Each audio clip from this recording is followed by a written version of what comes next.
तो आज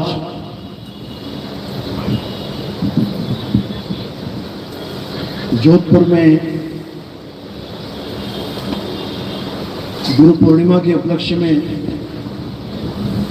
ये भव्य समारोह रखा गया, ये सत्संग रखा गया और आप लोग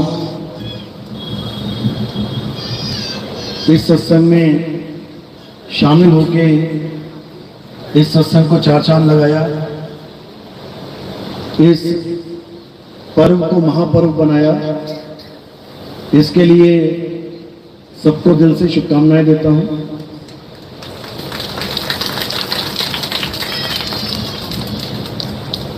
क्योंकि एक गुरुमुख के जीवन में सबसे बड़ा त्योहार गुरु पूर्णिमा का ही त्योहार होता है, जहां पर वो अपने गुरु के द्वारा दिया हुआ ज्ञान इसको अपनाकर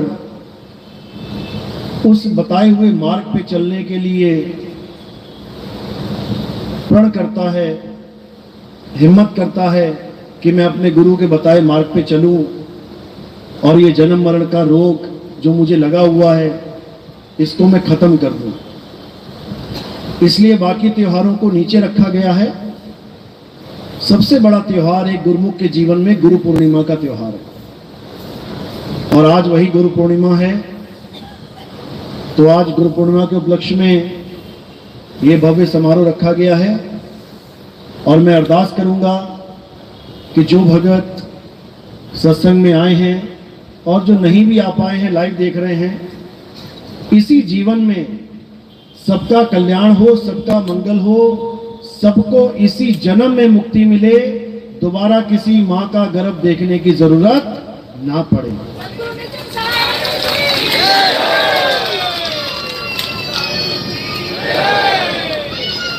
क्योंकि इंसान जन्म इसीलिए मिला है, इसलिए नहीं मिला है कि तुम पता नहीं किस किस की पूजा करते फिर रहे हो, कहां कहां डोल रहे हो, कहां कहां भटक रहे हो। कोई कहता है तुझे बीमारी है, वहां चला जा, वहां चला गया। कोई कह रहा तेरा काम धंधा नहीं चल रहा, वहां चला जा, वहां चला गया। कोई कह रहा है तुझे शादी करने के लिए लड़की नहीं मिल रही, उस बाबा के पास चला जा, हो जाएगा, वहां चला गया, मन्नतें मांग रहा है। किसी को नौकरी नहीं मिल रही, कह रहे वहां चला जा, वहां काम बन जाएगा। यही काम बनाते बनाते पूरा जीवन निकल जाएगा और जो असली काम बनाने आए थे वो अधूरा रह जाएगा। क्या काम बनाने आए थे? इस जन्म मरण से मुक्त होने आए थे। इसीलिए इंसान जन्म मिलता है और इस इंसान जन्म का कोई मतलब ही नहीं है कि तुम सोचो कि इंसान जन्म बहुत बड़ा जन्म है, मौज मस्ती के लिए मिला है। सबसे ज्यादा दुख इंसान जन्म में ही है। सुबह उठते ही समझ में आने लग जाता है कि पूरे दिन की कमाई करनी है तब रोटी खा पाओगे। गधा, कुत्ता, बिल्ली, हाथी, घोड़ा इतना नहीं सोचता जितना इंसान सोचता है। डिप्रेशन की गोली इंसान खाता है, गधा नहीं खाता। और इंसान सोच रहा है मैं गधे से ज्यादा अक्लमंद हूं। गधा टेंशन फ्री रहता है, आराम से हरी हरी घास खाता है और आदमी हरी हरी नोट के चक्कर में सारा जन्म बर्बाद कर देता है। तो आज अपने जीवन के लक्ष्य को अच्छे से समझना है, तब समझो कि इस त्योहार को आप मना पाए। अगर नाम दीक्षा लेकर भी, आत्मज्ञान में आकर भी अगर धक्के ही खाने हैं अभी भी, तो समझ लो कि ये त्योहार आपके लिए है ही नहीं। तो इसीलिए गुरु की महिमा सबसे बड़ी महिमा है। देवी देवताओं को नीचे रखा गया है, पितरों को, भूत प्रेतों को, यक्षों को, किन्नरों को नीचे रखा गया है। गण गंधर्व नीचे हैं, सबसे ऊपर कौन है? देवों के देव महादेव गुरुदेव। तो बोला गुरु बड़े गोविंद से और मन में देख विचार, हरि सुमिरे सो वार है और गुरु सुमिरे सो पार। तो आज हम उसी गुरु की महिमा गाएंगे जिस गुरु की महिमा सब संतों ने गाई, भगवानों ने गाई, राम जी ने गाई, कृष्ण जी ने गाई, सबने गाई। तो आज हम उसी गुरु की महिमा गाएंगे। तो आज का सत्संग शुरू करने से पहले परम पिता परमात्मा के चरणों में एक जयकारा लगाएंगे और फिर सत्संग शुरू करेंगे। बोलिए परम पिता परमात्मा की, सदगुरु बंदी छोड़ कबीर साहेब की।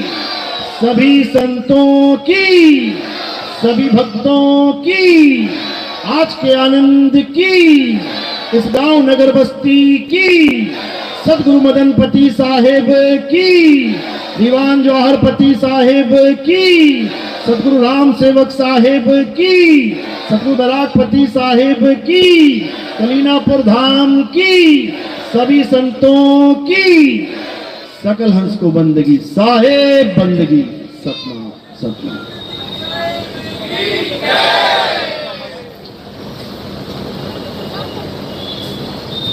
तो मालिक के चरणों में अरदास करते हैं कि ये आवाज जहां तक जा रही है, जो भी इस सत्संग को सुन रहा है, उस पर मालिक के विवेक की ऐसी बारिश हो जाए, ऐसा विवेक जाग जाए कि ये जीव जो जन्मों जन्मों से सो रहा है, ये जाग जाए। और एक बार जाग गया तो इसे सुलाने वाला कोई नहीं है। बस ये जाग नहीं पा रहा है, कमी इतनी है, अगर इसको ऐसा गुरु मिल गया जो इसको जगा दे, तो मेरे भाई आप नहीं सोच सकते कि आपका क्या हो जाएगा। जन्म मरण हो जाएगा, आत्म कल्याण हो जाएगा। लेकिन जो इसको जगाता है, ये उसी का दुश्मन बन जाता है। सबसे बड़ी दिक्कत ये है, आप किसी को जगाने के लिए जाओगे कि भाई सत्य की बात सुन ले, ये सत्य है और ये असत्य है, तो जो असत्य को पकड़ के बैठा है तुम्हें लाठी लेके दौड़ाएगा। वो सुनना ही नहीं चाहता सत्य की बात। सबसे बड़ी दुविधा ये है। और वो क्यों नहीं सुनना चाहता? क्यों? कारण क्या है? क्यों उसको सत्य की बात नहीं अच्छी लग रही? कारण है उसका मन।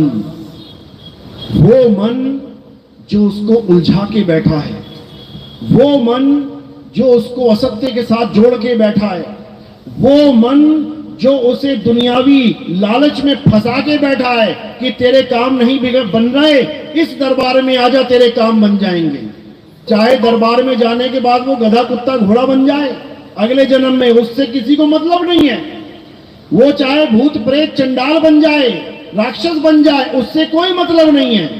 लेकिन आज का काम सुलटना चाहिए, आज का काम बन जाना चाहिए। बाद में भाड़ में जाए जीवन, 184 में जाना पड़े, किसी को मतलब नहीं है। आज का काम बना दो बस। यही सबसे बड़ा खेल है इस काल निरंजन का। ये मन इसी लालच में फंसा के बैठा है सबको। आजा तुझे बंगला दिला दूं, आजा तुझे गाड़ी दिला दूं, आजा तुझे मोटर गाड़ियां, तुझे क्या क्या दिला दूं, इसी में फंसा के रखा है। सब कुछ देगा ये, और उसके बाद क्या करेगा? अंत में छीन लेगा। कुछ नहीं ले जा सकते। एक पैसे का भी सिक्का तुम यहां से नहीं ले जा सकते। 1000 का नोट या 500 का नोट या 2000 का तो बहुत दूर की बात है। एक कौड़ी कानी नहीं ले जा सकते यहां से तुम, और उसके पीछे सारा जीवन लगा दोगे। दरबारों में भटकते फिरोगे, मेरे बिगड़े काम बन जाएं। उसके बाद क्या हो जाएगा? बन गए, फिर सब यहीं छोड़ के चले जाना है। इसलिए सबसे बड़ा काम जो बिगड़ ना जाए उसका ख्याल करो। क्या काम है जो तुम यहां करने आए हो? इंसान जन्म तुम्हें इसीलिए मिला है ताकि वो कार्य पूर्ण करो और निकलो यहां से। क्या है वो कार्य? जन्म मरण से मुक्ति का कार्य। कैसे मिलेगी मुक्ति? मुक्ति का केवल एक ही साधन है, और वो क्या है? सत्य नाम, सच्चा नाम, आत्म ज्ञान। केवल यही एक साधन है जिससे तुम्हारी मुक्ति हो सकती है। नहीं तो भूल जाओ कि मुक्ति नाम की कोई चीज होती है। तो ये आत्म ज्ञान ये कहां मिलेगा? ये हमें गुरु के पास मिलता है जाके। सबसे बड़ा ज्ञान, आत्म ज्ञान कहां मिलेगा? सतगुरु के पास मिलेगा। उसके अलावा कोई साधन है ही नहीं। ये तुम्हें किसी मंदिर, मस्जिद, गुरुद्वारे में नहीं मिलेगा। ये किसी की मूर्ति पूजा करके या नमाज पढ़ के या कहीं बाइबल पढ़ के या कोई और ग्रंथ पढ़ के नहीं मिलेगा। ये ज्ञान कहां मिलेगा? जीवित गुरु के पास मिलेगा, जीवित गुरु के पास। तो कबीर साहब कह रहे हैं, शुरुआत में तुम अगर कहीं भी जाते हो, कहीं भी, किसी भी गुरु के पास, इसमें कोई बुराई नहीं है। आप शुरुआत कहीं से भी कर सकते हो। आप पढ़ाई करना चाहते हो, आप किसी भी स्कूल से शुरुआत कर सकते हो। आंगनबाड़ी चाहे वो राजस्थान में है, चाहे वो गुजरात में है, चाहे हिमाचल में, पंजाब में है, शुरुआत तो करो।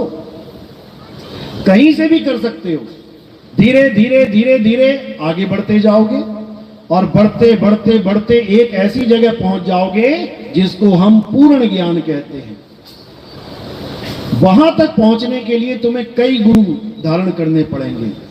आंगनबाड़ी का गुरु अलग होगा, नर्सरी का, केजी का अलग होगा, पहली कक्षा का, दूसरी का, पांचवी का, 10वीं का अलग होगा, 12वीं का अलग होगा, कॉलेज का अलग होगा। सबसे टॉप तक जाते जाते तुम पता नहीं कितने गुरु बदल लोगे, तब जाकर तुम अपनी मंजिल पे पहुंचोगे। इसी प्रकार अध्यात्म में भी हम कई गुरुओं के पास होते हुए अपने परम लक्ष्य तक पहुंचते हैं। और हमारे जीवन में कोई भी गुरु आता है वो पूजनीय है, वो वंदनीय है, वो दुआ सलाम के काबिल है। भले आपने उसके ज्ञान को त्याग दिया, आगे बढ़ गए, जैसे आपने 5वीं 7वीं का ज्ञान भी त्यागा, आगे बढ़ गए। तो अगर आपको मार्केट में कहीं 5वीं 7वीं का टीचर मिल जाएगा तो वो वंदनीय है। जाके पैर छुओगे कि नहीं? गुरुजी का हालचाल पूछोगे कि नहीं? धन्यवाद करोगे कि नहीं कि गुरुजी आपने बहुत अच्छा पढ़ाया था तभी पास हो पाया मैं, नहीं तो अटक गया होता 5वीं में। इसीलिए कबीर साहब ने सब प्रकार के गुरुओं की महिमा गाई है। गुरु मेरे सभी बड़े, अपनी अपनी ठौर, ठौर भी बता दी है। ये मत समझ लेना कि सारे गुरु पार कर देंगे। अपनी अपनी ठौर। अब ये ठौर क्या है? जिस दिन तुम्हें ये ठौर समझ में आने लग गई, उस दिन तुम्हें पता लग जाएगा कि मेरा गुरु किस ठौर तक मुझे पहुंचा सकता है। कई लोग दिल्ली से आए हैं, कई गुजरात से आए हैं, कई एमपी से आए हैं, कई पंजाब से आए हैं, अलग अलग प्रदेशों से आए हैं, ट्रेन में आए हैं। तो आप देखोगे कि हर ट्रेन में आपको स्टेशन मिलेंगे, एक गया, दूसरा गया, तीसरा गया, चौथा गया, लेकिन आप किसी भी स्टेशन पे नहीं उतरे। आप बीच में किसी भी स्टेशन पे नहीं आए, जरूर थे स्टेशन, गाड़ी रुकी भी थी, लेकिन आप उतरे क्यों नहीं? क्योंकि आपको जिस गुरु ने एड्रेस दिया था वो कहां का था? वो यहां का था। तो आप बीच में नहीं उतरे, यानी आपके गुरु ने आपको इस ठौर का निशाना दिया था तो आप पहुंच गए। अगर कोई गुरु ऐसा मिलता जो रास्ते का निशाना दे देता, आप उसी वक्त वहीं उतर जाते, तो यहां पहुंचते क्या? कभी नहीं पहुंच पाते। इसी प्रकार हमारे जीवन में बहुत से गुरु आते हैं, हमें नाना प्रकार का ज्ञान देते हैं। ऐसा नहीं है कि सारे गुरु एक ही प्रकार का ज्ञान दे रहे हैं।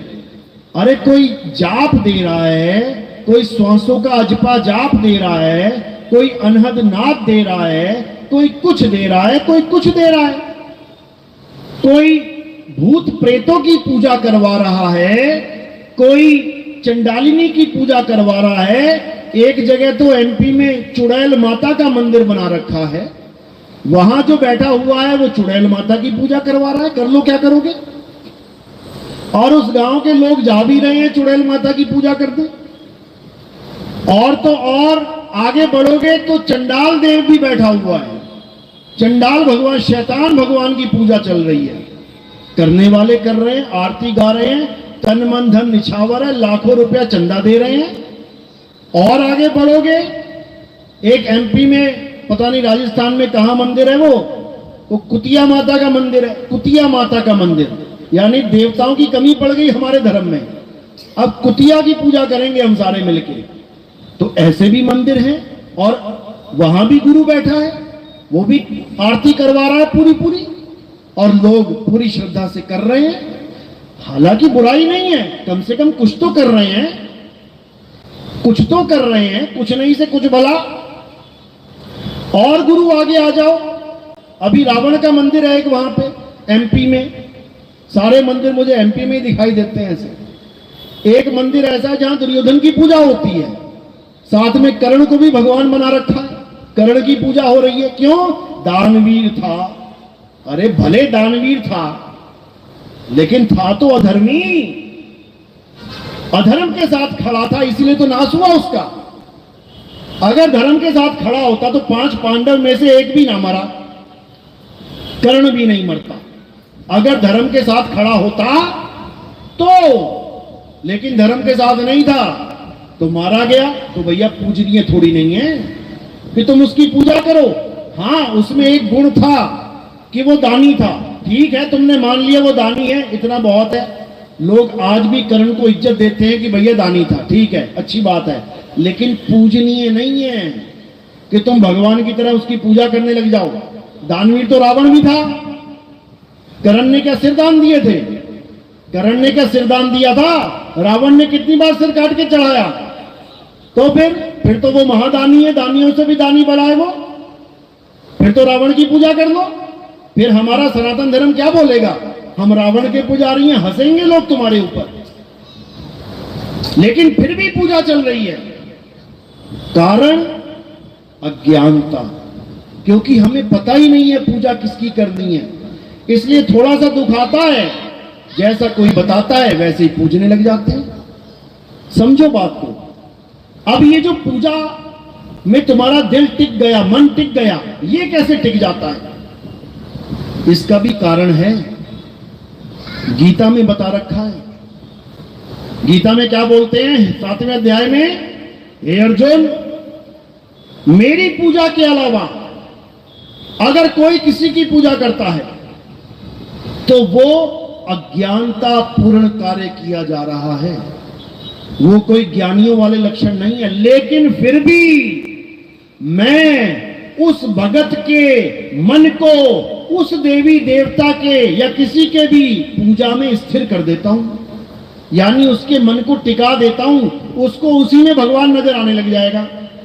लेकिन उससे उसकी ना तो मुक्ति होगी ना उसकी गति होगी। हे अर्जुन, देवताओं की पूजा करने वाले देवलोक को प्राप्त होंगे, भूतों की पूजा करने वाले भूतों को प्राप्त होंगे, राक्षसों की पूजा करने वाले राक्षस कुल में जाएंगे, साफ लिखा है। और पितरों की पूजा करने वाले पितर लोक को चले जाएंगे, पितरों में आ जाएंगे। मेरा पुजारी इन किसी लोकों में नहीं जाएगा। जो मेरी भक्ति करेगा उसका जन्म मरण खत्म हो जाएगा। लेकिन कोई ये जाने पहले कि आखिर मैं हूं क्या। अगर मेरी भक्ति भी कोई देवी देवता मान के करेगा तो वो मुक्त नहीं हो सकता। कारण क्या है? क्योंकि हे अर्जुन, वो मेरे उस दिव्य रूप को, वो मेरे उस आत्म स्वरूप को जाने बिना मेरे द्वारा प्रकट की हुई माया को ही सत्य मान बैठेगा। ये काया क्या है? ये शरीर क्या है? ये माया है। माया का गुण क्या है? ये बदलती रहती है। बचपन की फोटो देखना, एक दिन की, फिर देखना 1 साल की, फिर देखना 10 साल की, फिर देखना 20 साल की, फिर देखना 50 साल। हर फोटो तुम्हें अलग अलग दिखाई देगी। ये शरीर तुम्हें बदला हुआ दिखाई देगा। कारण क्या है? क्योंकि ये शरीर माया है। हे अर्जुन, जो मुझे शरीर मान के मेरी पूजा करते हैं वो कभी नहीं जान सकते कि मेरा स्वरूप क्या है। वो कभी नहीं पहचान सकते कि मैं कौन हूं, क्योंकि मैं अपनी इस माया के पीछे छुपा रहता हूं। कोई मुझे नहीं जान सकता मैं कौन हूं। कौन जानेगा? केवल तत्व ज्ञानी संत जान सकता है कि मैं कौन हूं। अन्यथा चाहे कोई कितना ही बड़ा पुजारी क्यों ना आ जाए, सारी उम्र राधे राधे हरे कृष्णा हरे राम जपने वाला बाबा क्यों ना आ जाए, ये मुझे नहीं जान सकते। कारण क्या है? क्योंकि ये 52 अक्षरों को मेरी भक्ति मान बैठे हैं। ये अक्षरों के मंत्रों के जाप को मेरी सच्ची भक्ति मान बैठे हैं, जबकि मेरी सच्ची भक्ति अक्षरों से परे है। अगर मुझे जानना है तो तुम्हें इन अक्षरों से परे जाना पड़े, इन मंत्रों से, इन जंत्रों से परे जाना पड़ेगा, क्योंकि मैं आत्मा हूं। और आत्मा को जानने के लिए तुम्हें आत्मज्ञानी गुरु के पास जाना पड़ेगा। हे अर्जुन, अध्याय 2 16वां श्लोक। इस दुनिया में 2 प्रकार के तत्व हैं, एक असत्य तत्व और एक सत्य तत्व। 2 प्रकार के तत्वों का ज्ञान तत्वदर्शी संतों ने दिया है। तो हमें क्या करना है? असत्य तत्व को त्यागना है और सत्य को जानना है। बस इतना सा काम करना है। अगर हमने ये काम कर लिया तो समझो कि अब हमारा जन्म 101% सफल हो जाएगा। लेकिन कैसे होगा? श्लोक तो पढ़ लिया हमने कि एक सत्य और एक असत्य तत्व है, लेकिन जानेंगे कैसे? क्या है सत्य, क्या है असत्य? तो उसके लिए क्या निवारण किया? अध्याय 4 34वां श्लोक। हे अर्जुन, अगर तुम आत्मा को जानना चाहते हो, अगर तुम सत्य को जानना चाहते हो, तो तुम ऐसे तत्वदर्शी संत की शरण में जाओ जो तुम्हें सत्य और असत्य का भेद समझा दे, जो असत्य को छुड़वा दे और सत्य को लखा दे। वही तत्वदर्शी संत तुम्हारा जन्म मरण खत्म कर सकता है। अन्यथा इस संसार में ऐसा कोई नहीं जो तुम्हें सच्ची भक्ति से, आत्मज्ञान से जोड़ सके। तुम्हें मंत्र जपवाने वाले लाखों गुरु मिल जाएंगे, तुम्हें 100 का अजपा जाप कराने वाले लाखों गुरु मिल जाएंगे, तुम्हें कानों में उंगलियां डाल के 5 तत्वों की 5 धुनों को, अनहद नाद को सुनाने वाले लाखों गुरु मिल जाएंगे। लेकिन तुम्हें तुम्हारी आत्मा का भेद बताने वाला, तुम्हें तुम्हारा स्वरूप लखाने वाला तत्वदर्शी संत ऐसे नहीं मिलेगा। कहते हैं लाखों में कोई समझ ना पई है और कोटि मध्य जानेंगे, कहें कबीर सुनो भाई साधु, हमें बिरले हंस पहचानेंगे। कहते हैं लाखन में कोई समझ ना पाई है। लाखों गुरु बैठे हुए हैं, लेकिन कोई समझ नहीं सकता कि तुम्हारा स्वरूप क्या है। कारण क्या है?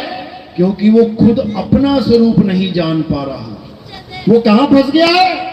52 अक्षरों में फंस गया है। हिंदू है तो राम राम राम राम राम राम, राधे राधे राधे राधे, ओम नमः शिवाय ओम नमः शिवाय। मुसलमान है अल्लाह अल्लाह अल्लाह, या खुदा या खुदा या खुदा। ईसाई है हालेलुया हालेलुया, गॉड गॉड कर रहा है। सिख भाई है तो वाहेगुरु वाहेगुरु वाहेगुरु वाहेगुरु जप रहा है।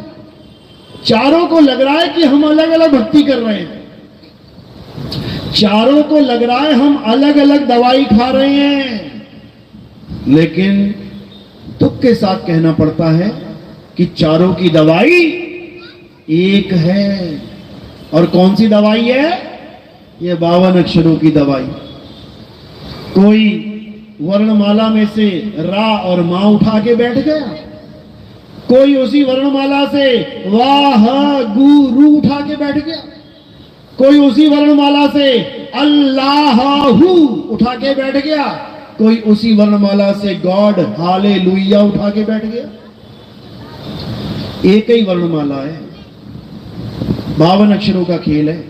और लोग सोच रहे हैं कि नहीं, हमारी भक्ति तो हिंदुओं से अलग है, हमारी मुसलमानों से अलग है, हमारी सिखों से, हमारी ईसाइयों से अलग है। अरे सब एक ही लेके बैठे हो। क्या लेके बैठे हो? 52 अक्षर, आ आ ई ई उ उ का खा गा चा छा टा ठा, ये सब लेके बैठे हो।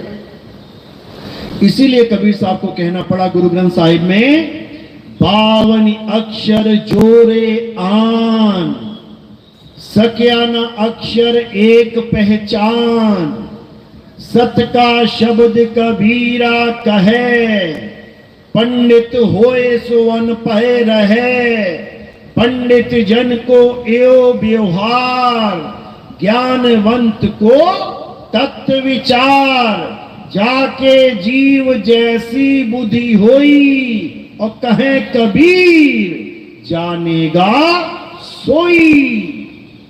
कहते सारा संसार इन 52 अक्षरों में उलझ गया है। सारा संसार, केवल एक धर्म नहीं, या 2 धर्म या 3 धर्म नहीं, कई 4-5 धर्म नहीं, सारा संसार। तो कह रहे 52 के जंजाल में अरे फंस गया ये संसार, और सिमरन 52 का करे कैसे लागे पार। कह रहे भगवान का नाम, इन 52 अक्षरों का नाम पकड़ के बैठ गया। याद करना था परमात्मा को, और दिन रात याद किसे कर रहा है? 52 को। इसीलिए कबीर साहब समझा रहे हैं 52 अक्षर लोक त्रय, सब कुछ इन्हीं माही, ये आखर खिर जाएंगे वो आखर इनमें नाही। कह रहे हैं ये 52 अक्षरों का जो तुमने बोझा लाद लिया अपने सिर के ऊपर, ये बोझा तुम्हारे पतन का कारण बन जाएगा। ये बोझा जितना जल्दी हो सके उतार दो, और अपनी आत्मा का ज्ञान समझ लो। मदन साहब समझा रहे हैं, सोई गुरु पूरा कहावे, जो 2 अक्षर का भेद बतावे, एक छुड़ावे एक लखावे, तब प्राणी निज घर को जावे। कह रहे गुरु तो बहुत है संसार में, लेकिन तुम्हें ऐसा गुरु चाहिए जो इन 52 अक्षरों की डोरी तोड़ दे, बांध ना दे 52 में। 52 अक्षरों के जाल को तोड़ना है। तो कह रहे हैं 52 अक्षर जीव आधारा, आदि अक्षर जीभ्या से न्यारा। इन 52 अक्षरों का आधार क्या है? ये जीभ। तुम्हारी जीभ मुंह में चल रही है ना, बढ़िया खूब नाम जप रहे हो खूब, और जैसे ही ये जीभ काम करना बंद कर गई, लकवा मार गया ना, करते फिरोगे, एक नाम भी ना निकल पाएगा मुंह से। किसी ने कहीं जीभ गलती से काट दी ना, तो सारी उम्र एक नाम ना ले पाओगे, आ करोगे बस। तब कहां चले जाएंगे ये भगवान के नाम? तब कहां चली जाएगी तुम्हारी मुक्ति? समझ लो बात को। तो कह रहे हैं जो नर पड़े 52 के फेरा, सो नर जानो काल का चेहरा। जब 52 का टूटे डोरा, सहजे छूटे काल झकोरा। फिर नहीं आए फिर नहीं जाए, सार शब्द में रहे समाये। कहते हैं जो तुम्हें 52 के साथ जोड़ रहा है और तुम्हें ये पूरा भरोसा दिलवा रहा है कि तुम्हारी मुक्ति हो जाएगी नाम जाप से, वही काल का चेला है। अब ये काल कौन है? कौन है ये काल? अभी समझ में नहीं आ रहा। जिस दिन समझ में आ गया ना, जमीन निकल जाएगी पैरों से। तो क्या समझा रहे हैं? जो नर पड़े 52 के फेरा, चाहे कोई हिंदू है, चाहे मुसलमान, चाहे सिख, चाहे ईसाई, अगर वो कोई भी नाम जप रहा है और उसको लगता है कि नाम जपने से मेरी मुक्ति हो जाएगी, उसको ऐसा गुरु मिल गया जिसने पूरा भरोसा दिलवा दिया, बेटा नाम जाप से तेरी मुक्ति हो जाएगी, तो समझ लेना वही गुरु कौन है? काल का चेला है वो काल का नाम जपवाने आया है। क्योंकि काल भगवान के नाम सब 52 अक्षरी नाम हैं, और परमात्मा का नाम 52 से परे है। गरीबदास जी महाराज क्या कह रहे हैं? अरे 52 अक्षर लेख, राम रंग होरी हो, वो अक्षर यामे नाही। राम रंग होरी हो, कागज कलम कलेस, राम रंग होरी हो, और वो रहा शेष का शेष, राम रंग होरी हो।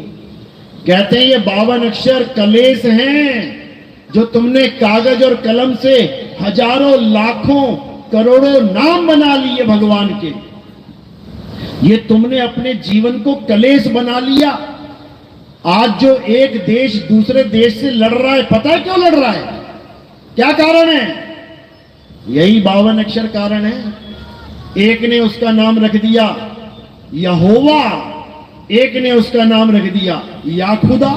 ले बेटा, अब लठबाजी करो, यहोवा बड़ा कि या खुदा बड़ा। एक ने नाम रख दिया राम, एक ने नाम रख दिया वाहिगुरु, एक ने नाम रख दिया अल्लाह, एक ने नाम रख दिया गॉड। अब मारो लठ एक दूसरे के।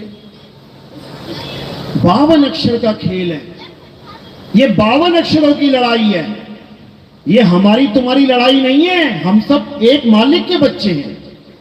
सब कह रहे हैं, हर धर्म कह रहा है कि परमात्मा एक है, हम सब उसके बच्चे हैं। तो भैया काहे लड़ रहे हो?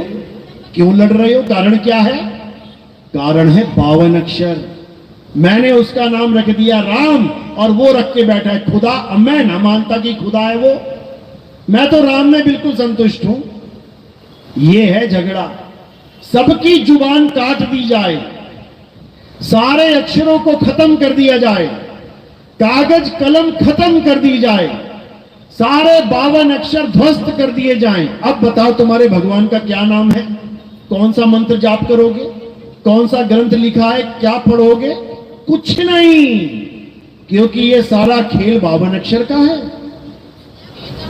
सारा खेल 52 अक्षर का है।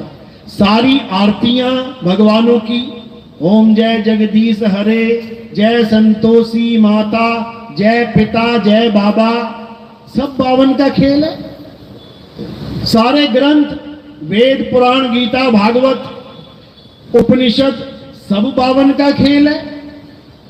बाइबल कुरान पुराण सारा 52 का खेल है। सारी नमाजें, सारी प्रेयर, सारी अरदासें, सब 52 का खेल है। ये सारा 52 का ही तो खेल है मेरे भाई।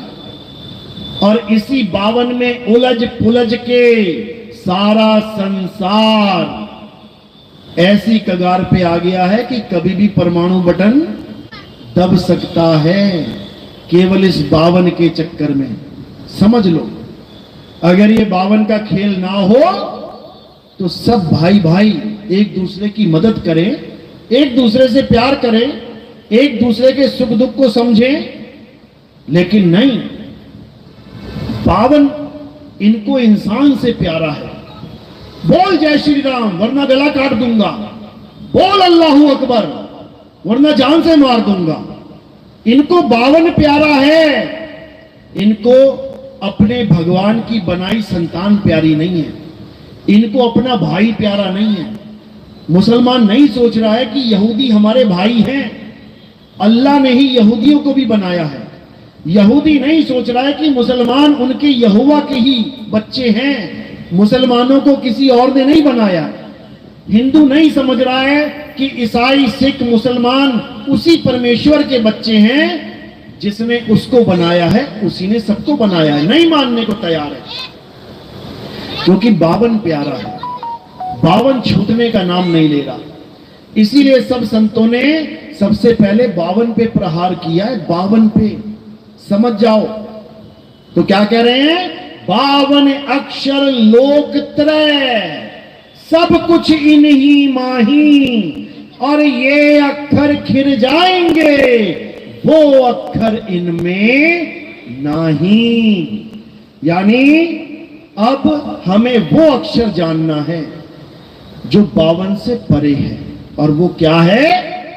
वो आत्म अक्षर है, वो आदि अक्षर है, वो आत्म राम है, वो आत्म स्वरूप है जो 52 से परे है। जब ये काका गागा नहीं थी, जब ये ABCD नहीं थी, जब ये ऊड़ा एड़ा ईड़ी नहीं थी, जब ये अलिफ बे ते पे नहीं था, तब क्या था?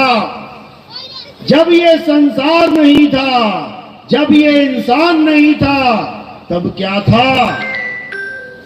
आत्मा थी। ये आत्मा सदा सदा से थी, सदा सदा है, सदा सदा रहेगी। इस आत्मा का ना तो कभी जन्म होता है, ना ही इस आत्मा की कभी मृत्यु होती है। हे अर्जुन, ये आत्मा अजन्मा है, नित्य है, शाश्वत है, पुरातन है।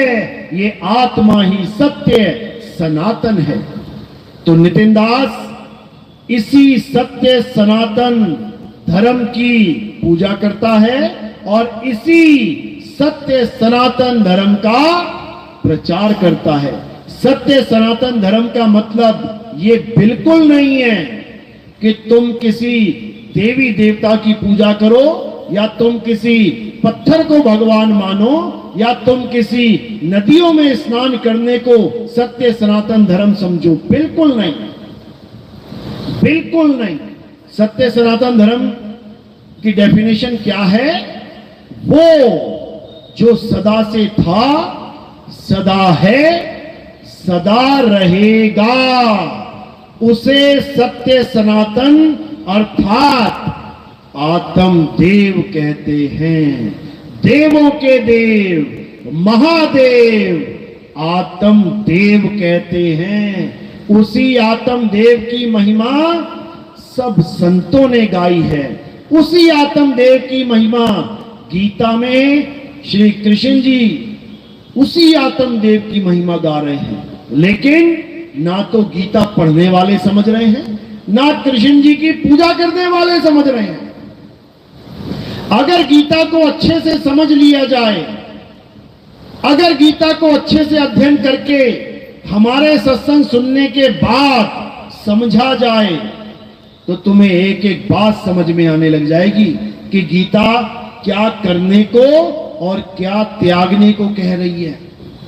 गीता में सारे देवी देवताओं की पूजा निषेध है।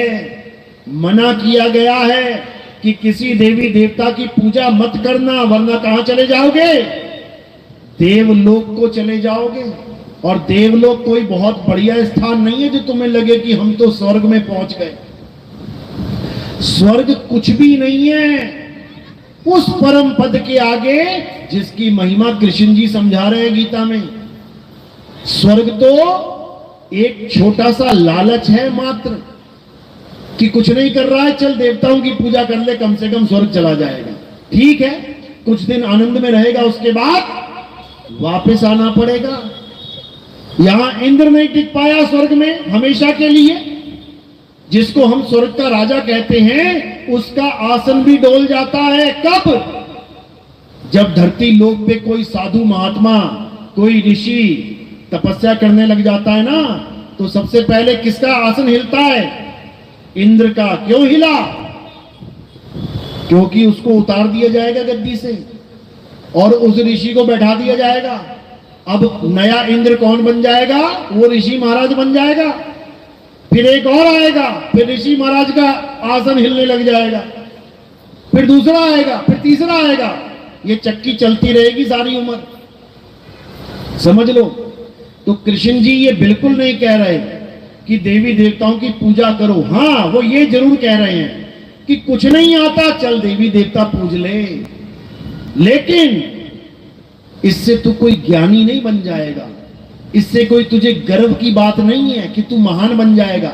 अध्याय 7 23वां श्लोक क्या कहता है कि जो लोग देवी देवताओं की पूजा करते हैं कुछ फलों के कारण, मेरा काम नहीं बन रहा, हे भगवान, हे देवता, मेरा काम बनवा दो, नौकरी लगवा दो, बिगड़े काम बनवा दो, धंधा चलवा दो, दुकान चलवा दो, चल भी गई तो क्या हो जाएगा?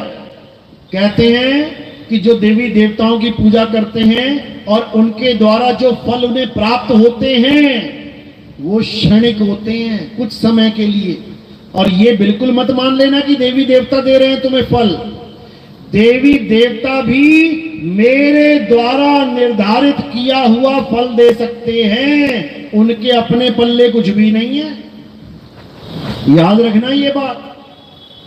तुम्हारे गांव में सड़क बनवानी होती है तो गांव का प्रधान बनवाता है, ले पैसा कहां से लाता है? अपनी जेब से दे रहा है क्या? तो फिर कहने को गांव का प्रधान बनवा रहा है, नाम भी अपना लिखवा देगा कि ये सड़क इस गांव के प्रधान के अंडर बनी हुई है, लेकिन पैसा कहां से ला रहा है? एमएलए से। एमएलए कहां से ला रहा है? एमपी से। एमपी कहां से ला रहा है? सीएम से। सीएम कहां से ला रहा है? पीएम से। तो असली भंडार कहां है? पीएम के पास है। इसी प्रकार देवी देवता वो नहीं दे सकते जो उनसे मांगा जाए, नहीं दे सकते। देवी देवताओं से मांगा गया, राक्षसों ने मांगा। सबसे बड़ा भगवान लोग कहते हैं शंकर जी हैं। शंकर जी प्रकट हो गए, शंकर जी से मांगा गया, हे शंकर जी, हे भोलेनाथ, मुझे अमर कर दो, मुझे अमर कर दो। हो गया अमर? नहीं हो सकता, क्योंकि भोले शंकर के पास वो वरदान है ही नहीं। अगर वो वरदान होता तो बताओ क्यों ना देते? ब्रह्मा जी को प्रसन्न कर लिया लोगों ने, और सबसे ज्यादा ब्रह्मा जी को प्रसन्न किसने किया है? राक्षसों ने। सारे राक्षसों ने तीनों देवताओं को प्रकट कर रखा था। बताओ, तुम ना कर पाए, हम ना कर पाए। जो कहते हैं बहुत बड़े भगत हैं हम भगवान के, करके दिखा प्रकट। बता तुझे कौन सा अस्त्र दिया, शस्त्र दिया, कौन सा वरदान दे दिया?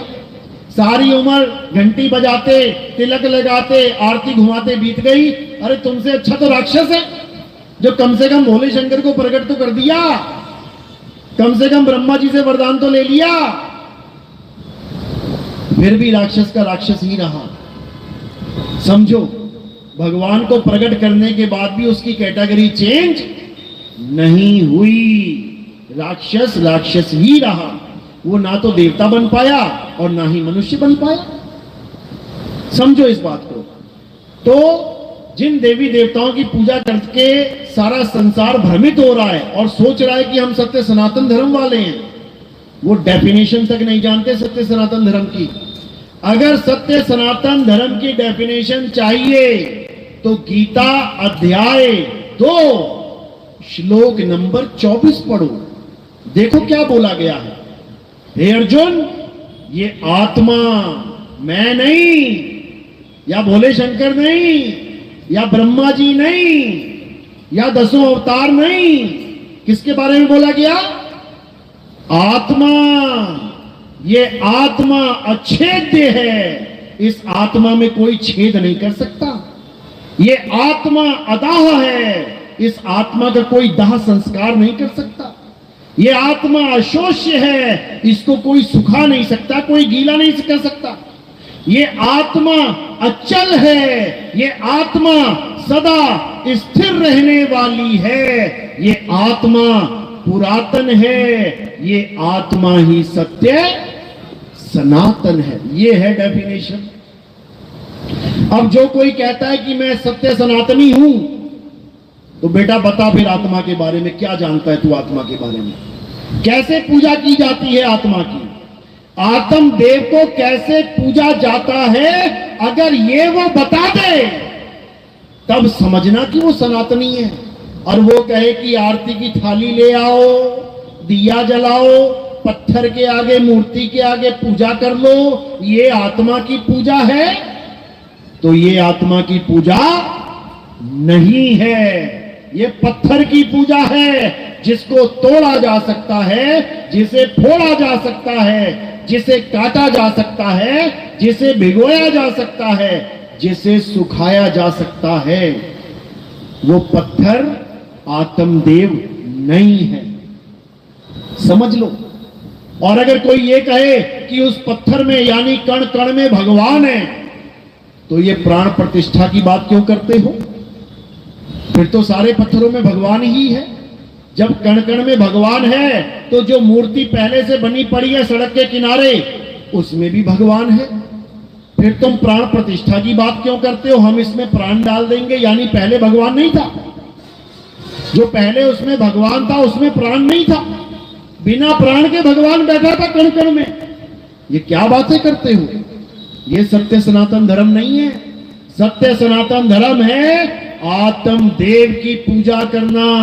गुरु ग्रंथ साहिब में साफ लिखा गया है, आत्म देव पूजिए, गुरु के सहज सुभाए, आत्मेनो आत्मे दी प्रतीत, ते कर ही परचा पाए। कहीं आने जाने की जरूरत नहीं पड़ेगी मेरे भाई, घर में ही परचा हो जाएगा। परचा यानी परिचय, आत्म देव से घर बैठे बैठे परिचय हो जाएगा। जिसको तुम गली गली में ढूंढ रहे हो, जिसको तुम अलग अलग धर्मों में, अलग अलग पंथों में, अलग अलग मंदिरों मस्जिदों गुरुद्वारों में, अलग अलग तीर्थ स्थानों में कहां कहां नहीं ढूंढ रहे हो, वो तुम्हें घर में ही मिल जाएगा। तो गुरु ग्रंथ साहब में साफ बताया गया, हृदय नाम ध्याओ, घर बैठे प्रभु पाओ। तुम्हें घर बैठे प्रभु मिलेगा, क्योंकि प्रभु तुम्हारे घर में ही बैठा है। लेकिन तुम्हें अपने घर का पता ही नहीं है कि मेरा घर है कहां। तुम फंस गए काल के जाल में। तुम मान बैठे इस तीन लोक को अपना घर, तुम मान बैठे इस काया को अपना घर, इसलिए भ्रमित हो गए। जब तुम्हें यह समझ में आ जाएगा कि मेरा घर कहां है, गुरु तुम्हें बताएगा कि तुम्हारा घर कहां है, तब तुम्हें समझ में आएगा कि मेरा निज घर कहां है। तो साहिब क्या समझा रहे हैं? अरे आए हो तुम कहां से और जाना तुम्हें कहां है, इतना बस विचार लो। हो गया भजन मन की तरंग मार लो, हो गया भजन आदत बुरी सुधार लो। हो गया भजन। क्या तुम राम राम जप रहे हो, क्या अल्लाह अल्लाह, क्या वाहिगुरु वाहिगुरु जप रहे हो? इन 52 अक्षरों के भरोसे मत बैठना। इन 52 अक्षरों के भरोसे जो बैठ गया वो इस संसार से खाली हाथ जाएगा। और जो आत्म देव का ज्ञान लेके चला गया वो आत्म देव में समा जाएगा। तो क्या कह रहे हैं? अरे ना कहीं आना और ना कहीं जाना, आपे में आप समाना। तुम ऐसे शब्द में समाओगे कि दोबारा वापस नहीं आओगे। तो कह रहे हैं सूरत बसी संसार में, तासे पड़ गई दूर और सूरत बांध स्थिर करो, आठों पहर हुजूर। कहां स्थिर करोगे? आत्म देव में स्थिर करना है। किसी काया में स्थिर मत कर लेना, किसी मंदिर में स्थिर मत कर लेना। पुरानी फिल्में देखिए ना, कैसी फिल्में होती थी? पुराना मंदिर। बताओ भूत भी कहां रहता है? मंदिर में ही भूत रहता है। बताओ, अरे मंदिर में भगवान रहता है कि भूत रहता है? ये बिल्कुल सही बातें बताई गई हैं, गुरु ग्रंथ साहब में लिखा हुआ है। अंत काले जो मंदिर सिमरे, ऐसी चिंता में देह मरे। अंत काल वो कौन सी जोनी मिलेगी? प्रेत जन्म वो वल वल विसरे। तो फिर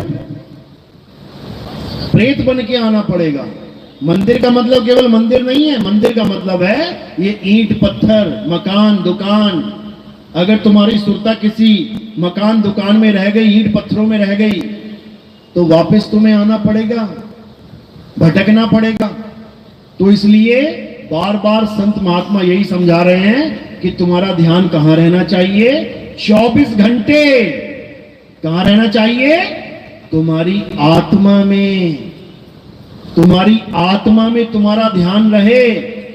तो क्या बताया गीता में? अध्याय 3 17वां श्लोक क्या कहते हैं? हे अर्जुन, जो अपनी आत्मा में रमण करते हैं, जो अपनी आत्मा में तृप्त हैं, जो अपनी आत्मा में संतुष्ट हैं, उनके लिए कोई धार्मिक कर्म कर्तव्य लागू ही नहीं होता। उनको किसी मंदिर में जाने की जरूरत नहीं, उनको किसी मस्जिद में जाने की जरूरत नहीं, उनको किसी गुरुद्वारे में जाने की जरूरत नहीं, उनको किसी चर्च में जाने की जरूरत नहीं, उनको इंसानों के बनाए किसी भी धर्म स्थल में जाने की जरूरत नहीं। कौन बोल रहा है ये? नितिन दास बोल रहा है, कृष्ण जी बोल रहे हैं, गीता में बता रहे हैं, अध्याय 3 17वां श्लोक मना कर रहे हैं वो कि कहीं मत जाना, अगर सत्य को पाना है तो अपनी आत्मा में समाना, अपनी आत्मा में रमण करना। और लोग कहां रमण कर रहे हैं? जाओ वृंदावन, कहां रमण करवाएंगे वो लोग? रमण रेती नाम का एक मंदिर बना हुआ है वहां पे, वहां कहते हैं इस धूल में लोटो, वहां रेत है, रेत, इस रेत में लोटो, खूब रेत में नहाओ, खूब नाचो, इसमें आत्मा में रमण करना था और करवा दिया रेत में रमण। अब बताओ गति कैसे होगी? रेत में रमण करने के लिए 84 लाख योनियां बनी हुई हैं। अभी तुम एक ट्राली रेत अपने घर के बाहर गिरवा लो, शाम तक देखो उसमें कौन आके नाच रहा है। कौन नाचता है? कौन नाचता है? कुत्ते नाचते हैं, कुत्ते नाचेंगे उसमें, क्योंकि 84 लाख योनियां हैं, रेत में ही नाचेंगे, मिट्टी में। जंगल में शेर, चीते, हाथी, भालू, ये कहां नाच रहे हैं? कहां सोते हैं ये लोग? रेत में, मिट्टी में। तुम कहां सोते हो? बेड पे। क्यों? क्यों? क्योंकि रेत में रमण करना तुम्हारे लिए नहीं बोला गया है। रेत में नहीं तुमने रमण करना है, आत्मा में रमण करना है। रेत से ऊपर उठ जाओ, मिट्टी से ऊपर उठ जाओ। ऐसे ही ये भी एक मिट्टी है, ये काया भी मिट्टी है। इस मिट्टी से ऊपर उठ जाओ, और जब इस मिट्टी से ऊपर उठ जाओगे तब तुम्हें समझ में आएगा कि मेरे पिया की सेज कहां लगी। कहते गगन मंडल में सेज पिया की, मिलना किस विधि होए। कैसे मिलूं मैं जाके? मेरे पिया की सेज गगन मंडल में लगी हुई है। चलो फिर एक आधा रॉकेट ले लेते हैं, चलते हैं पिया से मिलने, शायद मिल जाए ऊपर बादलों के। ये वो गगन मंडल नहीं है, ये गगन मंडल वो है जो संत हमें समझाते हैं कि कहां है गगन मंडल, कहां तुमने उड़ारी मारनी है। तुमने अलल पक्षी की तरह उड़ के जाना है वहां पे, तब तुम्हारी मुक्ति होगी, तब तुम्हें वो परमात्मा मिलेगा, नहीं तो नहीं मिलेगा। तो कहते हैं शब्द विहंगब चाल हमारी, और कहे कबीर सतगुरदई तारी, खुले कपाट शब्द झन कारी, पिंड अंड के पार स्वदेश हमारा है, और कर नैनो दीदार महल में प्यारा है। कहते जब भेदी गुरु मिल जाएगा तब तुम्हें विहंगम चाल समझाएगा कि बेटा इस दुनिया में मत उलझ जाना, इस माया के जाल में मत उलझ जाना, विहंगम चाल को पकड़ना, सीधे उड़ारी मारना और सीधे अपने मालिक के चरणों में लीन हो जाना। यही गरीबदास जी महाराज ने बोला है। अरे सतगुरु के लक्षण कहूं अचल विहंगम चाल, और हम अमरापुर ले गए ज्ञान शब्द सरघाल। कहते अमरापुर ले गए मुझे मेरे गुरुदेव, और कैसे ले गए? विहंगम चाल से ले गए। जैसे चुंबक लोहे को खींचती है, कैसे खींचती है? विहंगम चाल से खींचती है। रुक रुक के नहीं जाता लोहा चुंबक तक कि पहली रूहानी मंडल पे पहुंच गया, थोड़ा इंतजार कर लूं, फिर दूसरी में पहुंचा, तीसरी में पहुंचा, इंतजार कर लूं। ये 5 रूहानी मंडल वाले बाबाओं ने उलझा दिया जीवों को।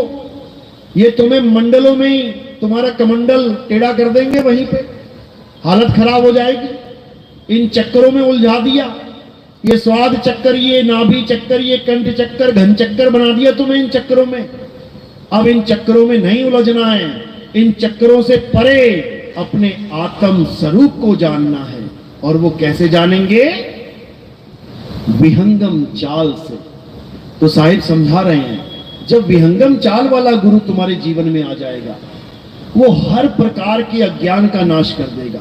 वो तुम्हारे ऐसे पंख उगा देगा कि तुम उड़ारी मार के जाओगे। फिर तुम्हें किसी के सहारे की जरूरत नहीं है कि कोई गुरु कहे जब तक मैं ना तुम्हें सतलोक लेके जाऊं तब तक तुम पहुंच नहीं पाओगे। पता लगा चेला यहीं बैठा, गुरुजी निकल गए, लेके जा साथ में, क्यों नहीं जा पाया? जब गुरु एक्सपायर हो जाता है, शरीर छूट जाता है, तो अपने चेलों को लेके क्यों नहीं जाता? जो बड़े बड़े वादे करता है, मैं तुम्हें साथ लेके जाऊंगा, मैं तुम्हें साथ लेके जाऊंगा, वो शमशान ना जा पा रहा है, खुद 4 चेले लेके जा रहा है उसको, खुद शमशान तक नहीं पहुंच पा रहा है वो गुरु, और चेलों को कह रहा है मैं तुम्हें सतलोक लेके जाऊंगा। बता, 4 चेले उठा के लेके जा रहे हैं, राम नाम सत्य है, राम नाम सत्य। किसका राम नाम सत्य होगा? गुरु जी का हो गया राम नाम सत्य। ले लो सवाल, कौन मर गया? अरे हमारे गुरु जी मर गए। अगर गुरु जी मर गए तो चेला जी कैसे बचेगा? चेला भी मरेगा, पक्का मरेगा, क्योंकि जिसका गुरु ही मर गया उसका चेला भी मरेगा।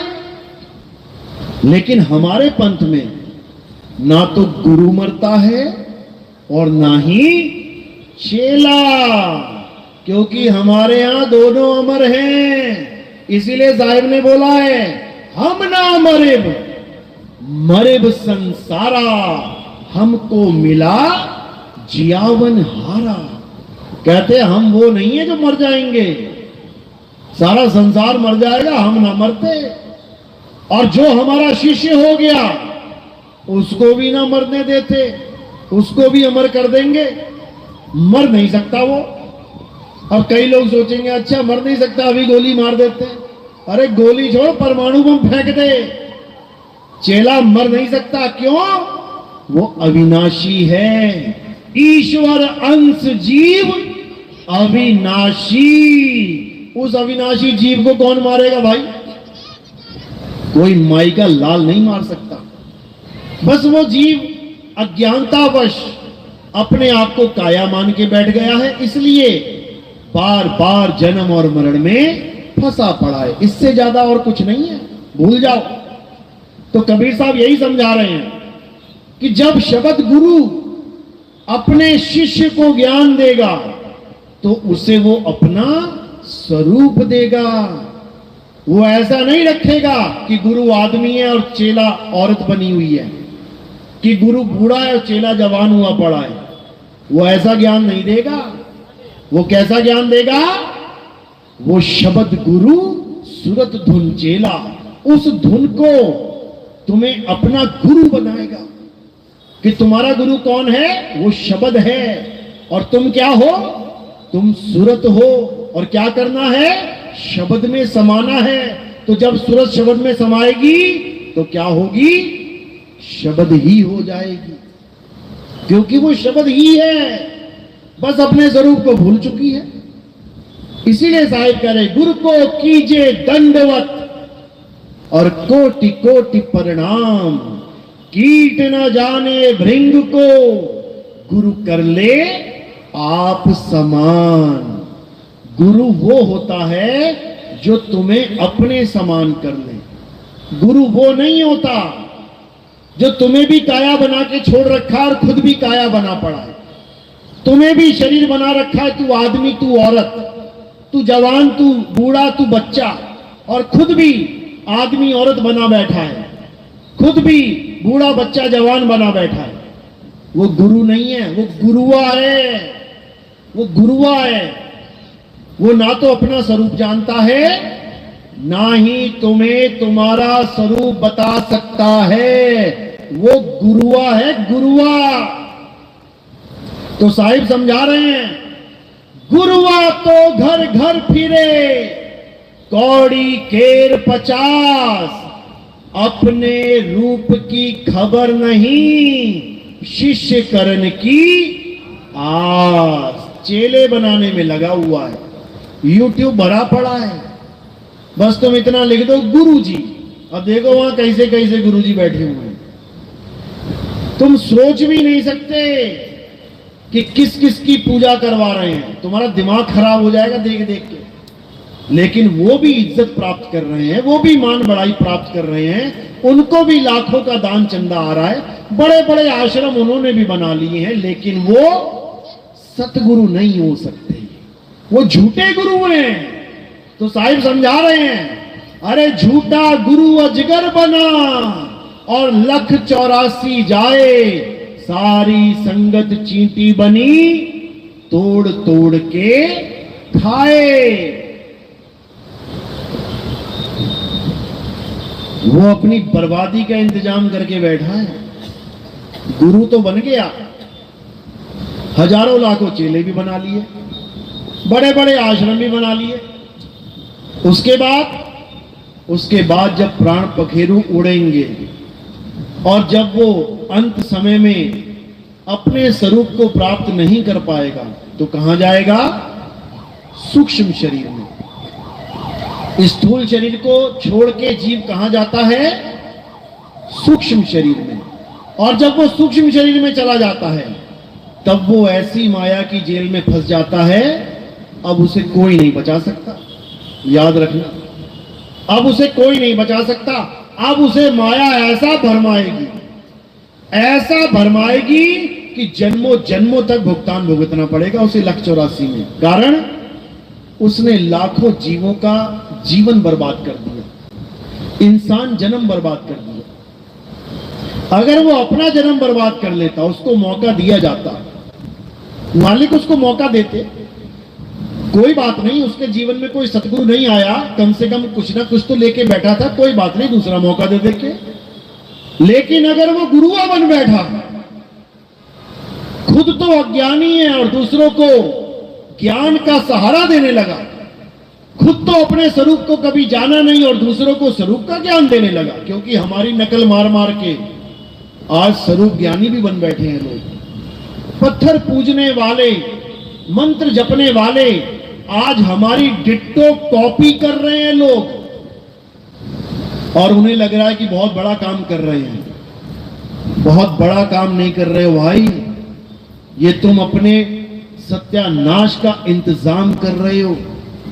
तुम्हें नहीं पता कि तुम किस जाल में फंसाए जाओगे, अभी नहीं पता तुम्हें।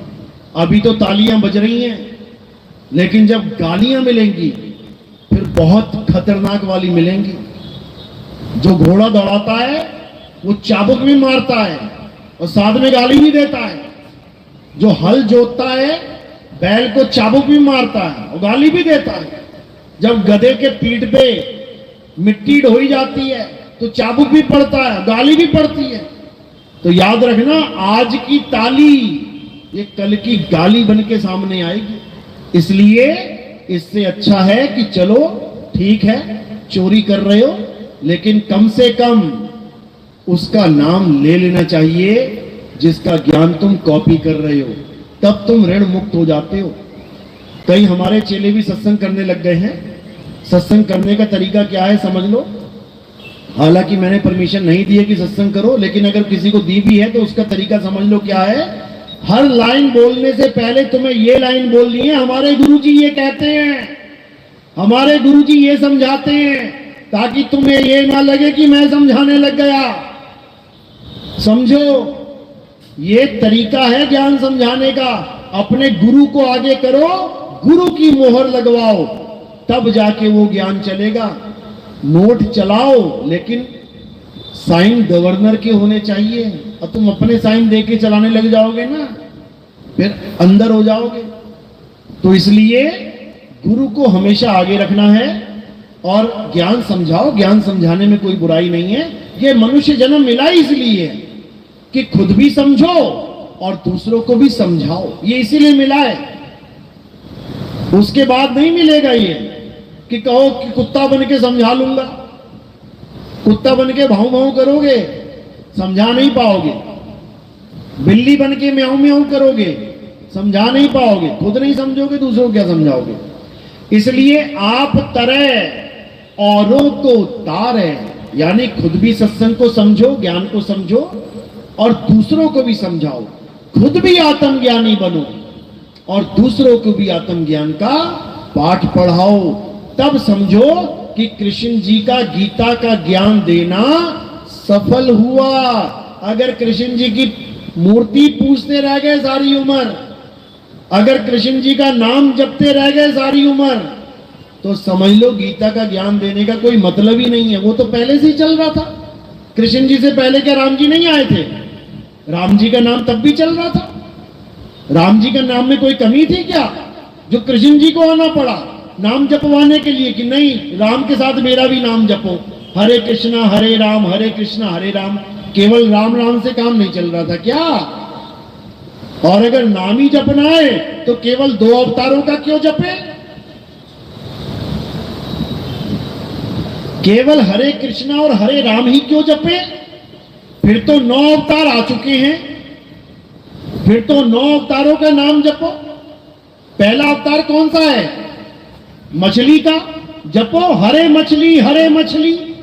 दूसरा अवतार कछुए का, जपो हरे कछुआ। तीसरा अवतार वरा अवतार जंगली सुअर का, जपो हरे वरा अवतार। क्यों नहीं जप रहे? चौथा अवतार नरसिंह का, हरे नरसिंह क्यों नहीं जप रहे? 5वां अवतार वामन अवतार, क्यों नहीं जप रहे हरे वामन? 6ठा अवतार परशुराम जी का, क्यों नहीं जप रहे हरे परशुराम? 7वां अवतार राम जी का, ये जप रहे हो हरे राम।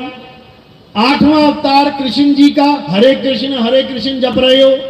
9वां अवतार महात्मा बुद्ध का, क्यों नहीं जप रहे हरे महात्मा बुद्ध? क्यों नहीं जप रहे? यानी भगवान के अवतारों में भी पक्षपात।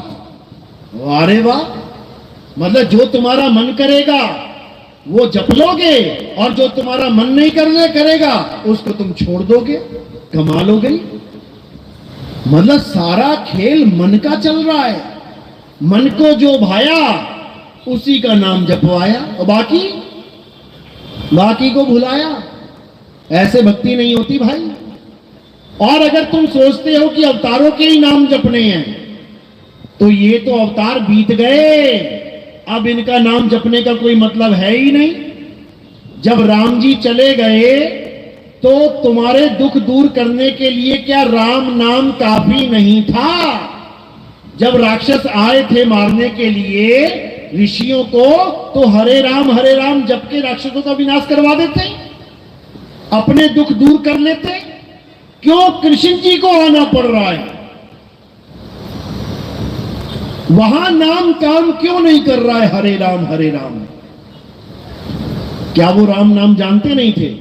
सब जानते थे। क्या वो नहीं जानते थे कि त्रेता में राम जी जा चुके हैं? सब जानते थे। फिर द्वापर में राम क्यों नहीं चला? कृष्ण जी को क्यों आना पड़ा? समझो बात को। जो चला गया वो तुम्हारी मदद नहीं कर सकता, उसका नाम भी तुम्हारी मदद नहीं कर सकता। समझो बात को। राम जी चले गए, उन्होंने जीते जी सबकी मदद करी। उनके जाने के बाद थोड़ी नहीं मदद करेंगे। उनके जाने के बाद कोई परेशानी में आता है तो कृष्ण जी का अवतार हो रहा है। अब कृष्ण जी ने भी मदद करी, बहुत असुरों को मारा, राक्षसों को मारा, कुछ को अपनी ताकत से मारा और कुछ को छल से मारा। छल से, समझ लो। और भेष बदलने में नंबर 1 थे वो। भेष बदलने में नंबर 1 कौन है? यही है। ये कब आदमी बन जाए, कब औरत बन जाए, कब मछली बन जाए, कब कछुआ बन जाए, कब आधा आदमी आधा जानवर बन जाए, कोई नहीं जानता। ये कब किस रूप में तुम्हारे सामने आके बैठ जाए, कोई नहीं जानता। तुम पहचान ही नहीं पाओगे उसको, क्योंकि उसका कोई अपना रूप है ही नहीं। तुम सोच रहे हो कृष्ण जी ऐसे हैं, ऐसे, वही कृष्ण जी महात्मा बुद्ध बन के बैठ गए। तुम पहचान पाए क्या? तुम नहीं पहचान पाए कि वही कृष्ण जी महात्मा बुद्ध बन के बुद्ध धर्म चला के भी चले गए और तुम हरे राम हरे कृष्ण ही करते रह गए। तुम्हें नहीं पता उसकी लीला। तो 9 अवतार जा चुके हैं और अब किसकी बारी है? अब 10वें अवतार की बारी है, अब कल की अवतार की बारी है। और कल की अवतार को तुम शरीर मत मान लेना कि कल की अवतार कोई शरीर है, घोड़े पे बैठ के आएगा, तलवार लेके आएगा, कहीं गलती से ये मत मान लेना।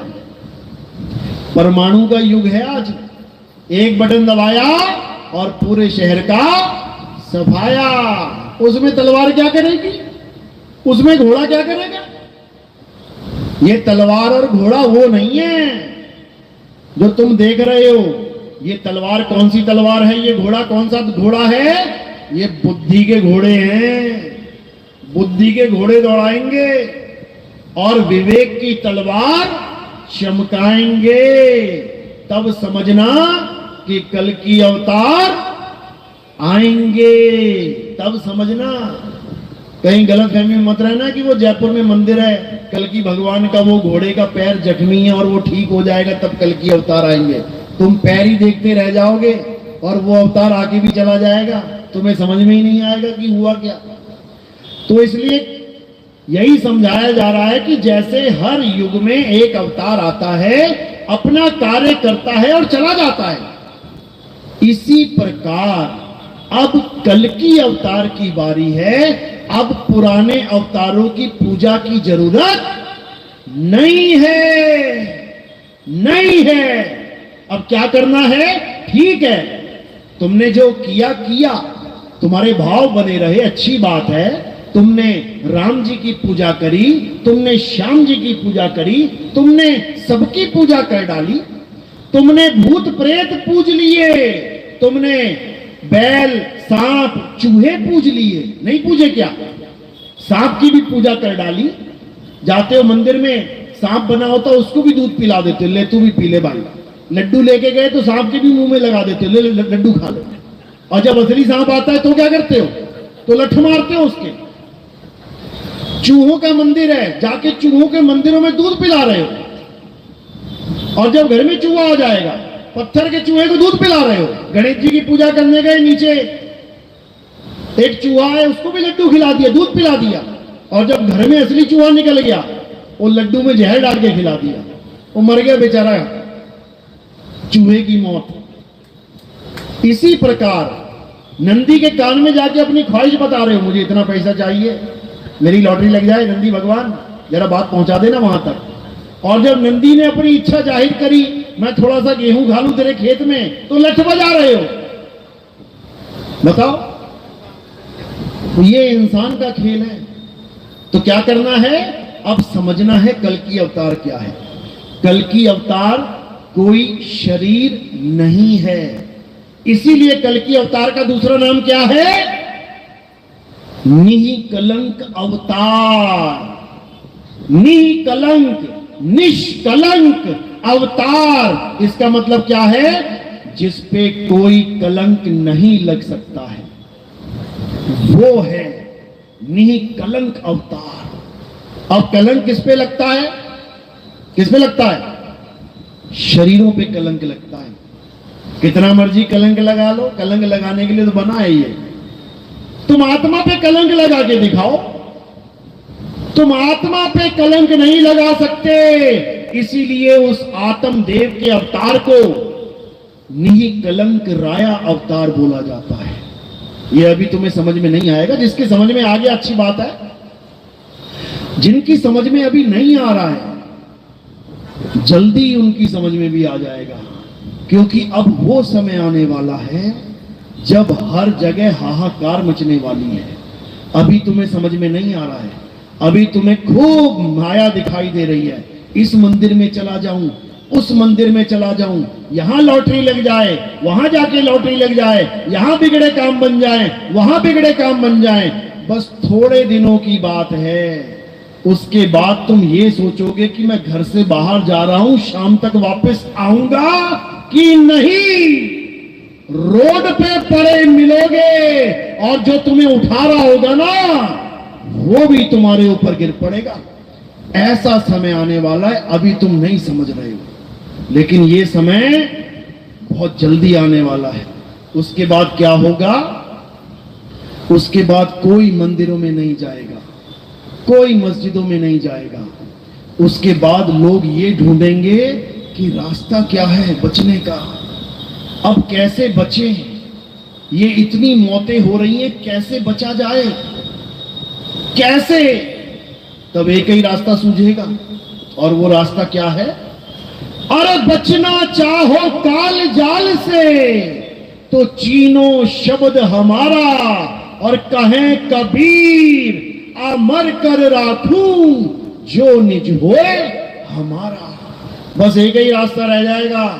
फिर ये धर्मों के झगड़े, ये लड़ाइयां, ये नामों के झगड़े, ये मेरा भगवान वो तेरा भगवान, तूने मेरे भगवान के बारे में ऐसा कैसे कह दिया, मैं तेरे भगवान को गाली दे दूंगा, ये सब भूल जाओगे, सब खत्म। और ये समय आने वाला है, आने वाला है।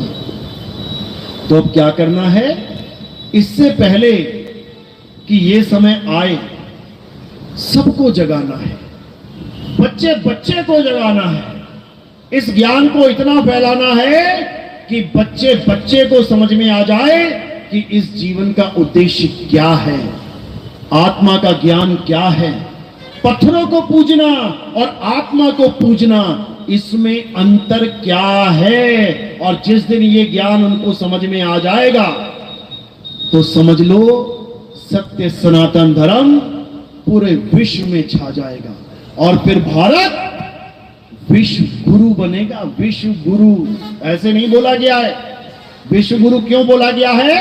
क्योंकि वो ज्ञान भारत से ही पूरे विश्व में फैलेगा, जिसका हर ग्रंथ में जिक्र है। हिंदुओं के ग्रंथ में क्या जिक्र है? कि कल की अवतार आएंगे और पूरे विश्व को सत्य सनातन का पाठ पढ़ाएंगे। मुसलमानों के ग्रंथ में क्या बोला गया? कि हिंदुस्तान में एक ऐसा ज्ञान चलेगा जो पूरे विश्व को इस्लामिक बना देगा। इस्लामिक, ये मत समझना मुसलमान बना देगा कि तुम्हें टोपियां पहना देगा। मुसलमान का मतलब समझ लो, मुसलमान शब्द बना है दो शब्दों के मिलन से, मुसल्ला प्लस ईमान। मुसल्ला क्या होता है? मुसल्ला एक चटाई होती है जिसके ऊपर हर मुसलमान खड़ा होके नमाज पढ़ता है। यानी तुम्हें वो मुसल्ला बताया जाएगा जहां पर खड़े होकर तुमने बंदगी करनी है, और ईमान यानी तुम्हें ईमानदार बनाया जाएगा। अब ये 2 नंबर के काम नहीं करने, ये नशा पत्ता नहीं करना, ये व्यभिचार नहीं करना, कोई भी असामाजिक तत्व के साथ खड़े नहीं होना। अब तुमने ईमानदारी के साथ जीवन बिताना है। केवल ईमानदारी से काम नहीं बनेगा, क्योंकि बहुत से बाबा लोग क्या बोलते हैं, बस तुम ईमानदार हो जाओ, बस अपने कर्म सुधार लो, उससे क्या होगा, मुक्ति हो जाएगी। कभी नहीं हो सकती, कभी नहीं हो सकती। ईमानदार बन के क्या हो जाएगा? तुम पुण्य के भागी बन जाओगे, पाप कर्म नहीं करोगे, अच्छी बात है। उससे क्या होगा? अरे पाप पुण्य ये दोनों बेड़ी, और एक लोहे एक कंचन केरी। ये पाप और पुण्य ये दोनों बेड़ियां हैं, और इन दोनों बेड़ियों में तुम जकड़े जाओगे। तो क्या करना है? ईमानदार तो होना है, साथ में मुसल्ले का भी ज्ञान रखना है कि बंदगी कहां करनी है, कहां खड़े होके नमाज पढ़नी है। समझ लो, नमाज का मतलब क्या है? नमः प्लस अज, परमात्मा की वंदना करना। समझ लो, नमाज कोई अरबी शब्द नहीं है। अरब देश में जाके कहोगे ना मैं नमाज पढ़ना चाहता हूं, वो पूछेगा नमाज क्या होती है। जब मैं अरब देश में जाके प्रचार करता हूं, अरबियों से पूछते हैं ना नमाज, नमाज नहीं होती यहां कुछ, क्या बोलते हैं उसको? नमाज को क्या बोलते हैं अरब देश में? सलाह। जिसको हम कहते हैं ना यार तेरी सलाह लेनी है, कुछ सलाह दो हमें। सलाह यानी नेक सलाह, यानी मुझे बताओ मैं बंदगी में इबादत कैसे करूं, तो मोहम्मद साहब ने वहां सलाह दी ऐसे करना है।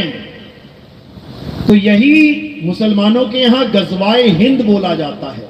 गजवाए हिंद का मतलब क्या है? कई हिंदू समाज ये समझते हैं कि गजवाए हिंद का मतलब है कि सारे मुसलमान हिंदुस्तान को मुसलमान बनाना चाहते हैं। ये बिल्कुल गलत है, ऐसा बिल्कुल नहीं है। गजवाए हिंद कहां से आया है? ये हदीसों में जिक्र है इसका। एक है कुरान पाक और एक है हदीस। कुरान पाक अलग है, हदीस अलग है। हदीस में क्या बताया गया है? हदीस में मोहम्मद साहब का जिक्र है, वो क्या करते थे, क्या खाते थे, कैसे बैठते थे, क्या सोचते थे, क्या बताते थे, उसका जिक्र है। उसमें क्या बताया कि मोहम्मद साहब अरब देश की जमीन पर मक्का पे खड़े होके हिंदुस्तान की तरफ देखते थे, यानी पूरब दिशा की तरफ मुंह करके देखते थे और मुस्कुराते थे। और जब लोग पूछते थे कि आप पूरब दिशा की तरफ खड़े होके, जैसे कोई आदमी जिस तरफ से सूरज उग रहा है वहां खड़ा हो जाए और खड़ा ही रहे कितनी देर, तब उसको लोग पूछे, भाई आप पूरब दिशा की तरफ मुंह करके क्यों खड़े रहते हो? तब क्या बोले मोहम्मद साहब? वो बोले कि मुझे उस दिशा की तरफ से एक खुशबू आती है।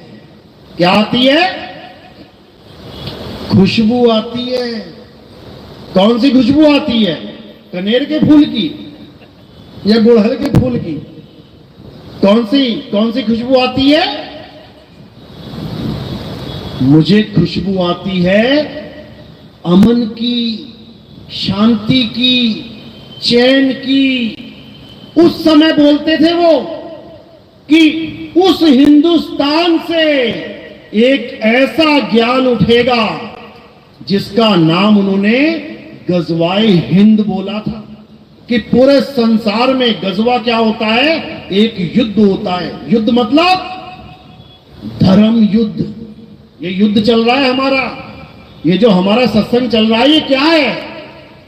ये युद्ध है, धर्म और अधर्म का युद्ध है, सत्य और असत्य का युद्ध है। और इस युद्ध में किसकी विजय होगी? सत्य की विजय होगी। लेकिन याद रखना, इतनी आसानी से नहीं होगी, बड़े पापड़ बेलने पड़ेंगे भाई, समझ लेना। तो कह रहे हैं गजवाए हिंद होगा और होके रहेगा, लेकिन कोई ये मत समझ लेना कि वो हिंदुओं को मुसलमान बनाने वाला होगा, बिल्कुल नहीं। वो अमन का युद्ध होगा, वो चैन का, शांति को लाने का युद्ध होगा। उसको गजवाए हिंद बोला जाता है। ईसाइयों के ग्रंथ में क्या बोला गया कि जिस ईसा मसीह को लोग सोचते हैं कि वो मर गया मर गया मर गया, वो मरे नहीं है, वो वापस आएंगे और सारे संसार को ईसाई बना देंगे, क्रिश्चियन बना देंगे। इसका मतलब ये नहीं तुम्हारे गलों में क्रॉस पहना देंगे, ये मत समझ लेना। उसका मतलब है तुम्हें यहोवा का ज्ञान समझा देंगे। यहोवा क्या है? यहोवा का मतलब समझ लो। सारे ईसाई, यहूदी सब यहोवा की ही पूजा करते हैं। यहोवा का मतलब है मैं वो हूं जो मैं हूं, यानी मैं वो नहीं हूं जो तू मान बैठा है, मैं वो हूं जो मैं हूं, यानी मैं वो तत्व हूं जिसे सत्य तत्व कहते हैं। गलती से असत्य तत्व को मुझे मत समझ लेना।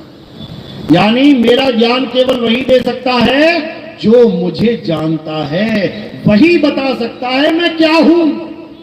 नहीं तो सब शरीरों को ही यहोवा मानते रहेंगे। मान ही बैठे हैं ईसाई, किसको भगवान मान बैठे हैं? ईसा मसीह को। यही अज्ञान है। यही गुरु ग्रंथ साहब में बोला गया है कि आन 78 जान 97 होर भी उठसी मर्द का चेला। कहते हैं अभी तो ये ज्ञान चल रहा है, ठीक है, अच्छी बात है। अभी तो संतों को मारा जा रहा है, सूली पे लटकाया जा रहा है, लाठियों से मारा जा रहा है, जहर दिया जा रहा है, क्योंकि अभी ये इतने विवेकी नहीं हैं कि सत्य असत्य का निर्णय कर पाए। लेकिन एक ऐसा समय आएगा जब हर इंसान इतना विवेकी बना दिया जाएगा कि सत्य असत्य का निर्णय कर सके। उसके बाद असत्य की दाल नहीं गलने वाली। फिर हर इंसान विवेकी बनेगा और मर्द का चेला आएगा जो सब हंसों को उस मर्द से यानी शब्द गुरु से जोड़ेगा। ये गुरु ग्रंथ साहब में वाणी दर्ज है। इसी के बारे में यहूदियों के ग्रंथों में आता है कि इलियास जो उनका नबी था, उनका मास्टर था, वो मरा नहीं है, वो वापस आएगा और पूरे संसार में सबको यहूदी बना देगा। यानी यहूदी का मतलब क्या है? जो यहोवा को जानता है वो यहूदी है। समझ लो।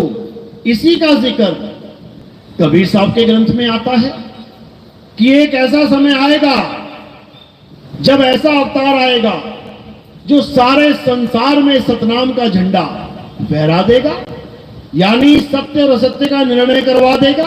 फिर घर घर होगा बोध विचारा, हर घर में सत्य और असत्य की जंग शुरू हो जाएगी। बाप कहेगा ये सत्य है, मां कहेगी ना मैं तो पत्थर पूजूंगी, बेटी कहेगी नहीं नहीं नितिन दास सत्य बोल रहा है, और भाई क्या कहेगा ना ना ना पितरों को नहीं छोड़ना है। अब ये युद्ध चलेगा हर घर में। किस किस के घर में चल रहा है? हाथ खड़ा करो जरा। ये देखो अब ये युद्ध चल रहा है। समझ लो घर घर होगा बोध विचारा। ऐसा नहीं कि ये युद्ध खत्म नहीं होगा, बिल्कुल होगा। कब होगा? जब तुम इतना विवेक जगा दोगे, जब तुम इतना विवेकी बना दोगे सामने वाले को कि वो तुम्हारी बात को समझने लग जाए, सत्य असत्य का निर्णय करने लग जाए, तब ये युद्ध खत्म हो जाएगा। क्योंकि कई घर मैंने देखे 5-5 साल हो गए सत्संग सुनते हुए, कहते हैं अब जाके घरवाली को समझ में आ रहा है आप क्या बोल रहे हो। पहले तो खूब लट बजाती थी, पहले तो मुझे खाना तक नहीं देती थी, कहती थी मैया की पूजा नहीं करेगा खाना नहीं मिलेगा। अब पता नहीं कहां चली गई मैया, अब कहती है नितिन दास से नाम दीक्षा लेनी है। तो ऐसा भी समय आएगा, बिल्कुल आएगा। आज बहुत से देवी देवताओं की पूजा हो रही है, अच्छी बात है, पूजा होनी चाहिए, लेकिन कब तक? जब तक आत्म ज्ञान का पता न लग जाए, तब तक। आंगनबाड़ी जाना अच्छी बात है कि बुरी बात है? एलकेजी यूकेजी में जाना अच्छी बात है कि बुरी बात है? 5वीं पढ़ना अच्छी बात है कि बुरी बात है? लेकिन अगर 20 साल तक एलकेजी में रहो अच्छी बात है बुरी बात है? 20 साल तक 5वीं में रहो अच्छी बात है बुरी बात है? 20 साल तक 10वीं में रहो अच्छी बात है बुरी बात है? बुरी बात है। समझो बात को। स्कूल जाना अच्छी बात है, लेकिन जो 10 साल तक एक ही क्लास में धक्के खाता रहे बुरी बात है।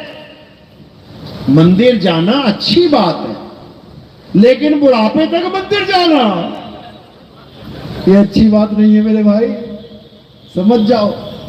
बुढ़ापे तक मंदिर ही जाते रहोगे तो अपनी आत्मा तक कब पहुंचोगे?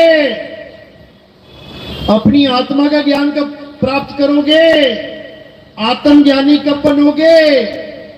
तो कबीर साहब समझा रहे हैं, अरे जल में मीन प्यासी, मोहे देखते आवे हासी, आत्म ज्ञान बिना नर भटके, कभी काबा कभी काशी।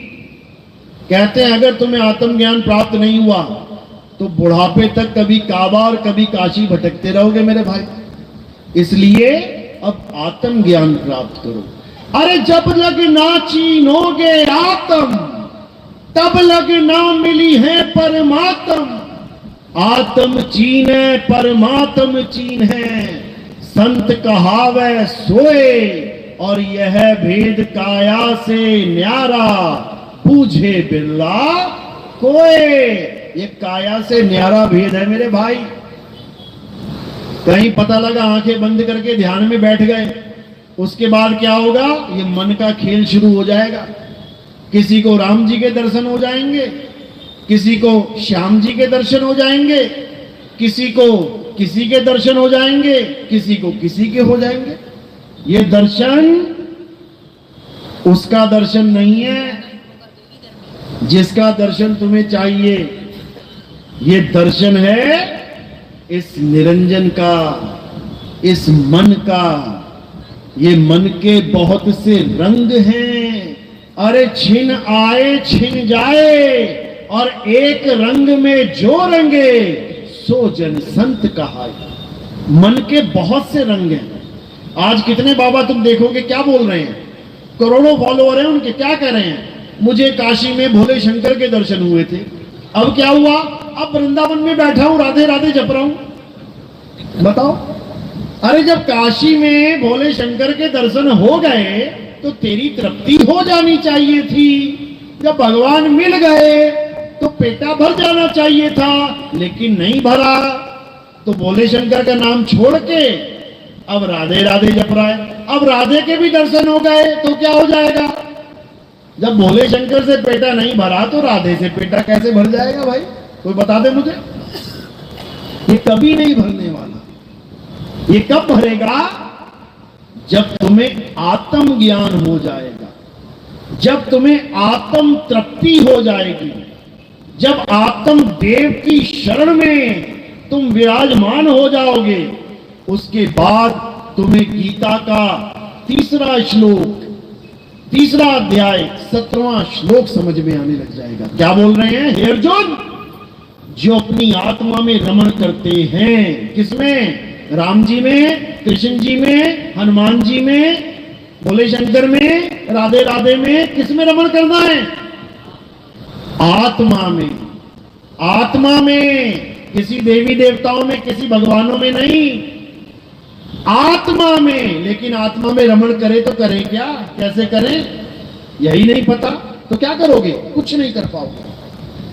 तो कह रहे जो अपनी आत्मा में रमण करते हैं, जो अपनी आत्मा में तृप्त हैं, तृप्त मतलब संतुष्ट। जैसे बाबा भोले शंकर के दर्शन करके भी संतुष्ट नहीं हो पाया, तभी तो कहीं और चला गया, और वहां दर्शन हो जाएंगे, वहां नहीं हो पाएगा, फिर कहीं और चला जाएगा। तो संतुष्ट कब होगा, जो अपनी आत्मा में रमण करते हैं, जो अपनी आत्मा में तृप्त हैं। अगर उस बाबा को आत्मज्ञान हो जाए तो उसे किसी और की जरूरत ही ना पड़े, क्योंकि आत्मा के अलावा और किसी से तृप्ति हो ही नहीं सकती। तो कह रहे हैं जो अपनी आत्मा में रमण करते हैं, जो अपनी आत्मा में तृप्त हैं, जो अपनी आत्मा में संतुष्ट हैं। संतुष्ट मतलब जिसे कुछ नहीं चाहिए, कुछ नहीं चाहिए, और जिसे अभी कुछ चाहिए, इसका मतलब वो संतुष्ट नहीं है। बिल्कुल सिंपल डेफिनेशन। तुम पेट भर के खाना खा लो, सांस भी ना आए, इतना सांस भी ना आए, तुम्हें एक घूंट पानी भी नहीं पी सकते, और तुम्हें गुलाब जामुन बहुत पसंद है, 1 किलो गुलाब जामुन रख दिए जाए तुम्हारे सामने, कहे खाओ इसे, भले तुम्हें पसंद है, लेकिन 1 पीस नहीं खाओगे तुम। क्यों? क्योंकि तुम्हारी तृप्ति हो चुकी है, तुम संतुष्ट हो गए हो, अब और तुम्हें कुछ नहीं चाहिए। और अगर अभी कुछ चाहिए तो इसका मतलब संतुष्टि नहीं हुई है। बस सिंपल सी डेफिनेशन है। जिसके समझ में आ गई उसका कल्याण हो जाएगा, जिसके समझ में नहीं आई वो धक्के खाने के लिए तैयार रहे, क्योंकि रास्ता केवल एक है, 2 नहीं है। रास्ता केवल एक है, और वो रास्ता है आत्म ज्ञान का रास्ता। वो ऐसा रास्ता नहीं है कि मेरा बाबा ये है, तेरा बाबा वो है, उसका बाबा वो है। अरे हम सबका बाबा एक है, हम सबका मालिक एक है। उस एक मालिक को जानना ही सत्य सनातन धर्म है। लेकिन दुख के साथ कहना पड़ता है, जिसे हम सत्य सनातन धर्म कहते हैं, उसी के सबसे ज्यादा मालिक बने बैठे हैं। मुसलमानों के अल्लाह कितने हैं? एक। ईसाइयों के गॉड कितने हैं? एक। सिखों के वाहिगुरु कितने हैं? एक। और हमारे हिंदू के भगवान कितने हैं? गिनते गिनते थक जाओगे। बताओ, गिनते गिनते थक जाओगे। यानी जो धर्म ये सिखाता है कि परमेश्वर एक है, उसी के ठेकेदारों ने अनेक बना के बैठा दिए। बताओ, कमाल कर दी। और फिर कहते नहीं, भगवान एक है, रूप अनेक है। बताओ, भगवान एक के रूप अनेक कैसे होंगे? कोई ये बता दो पहले। रूप अनेक किसके होते हैं? माया के। माया के रूप अनेक होते हैं, भगवान के रूप अनेक कैसे हो जाएंगे? वो एक है, वो अनेक नहीं है। अनेक तो बर्तन है। कबीर कुआं एक है,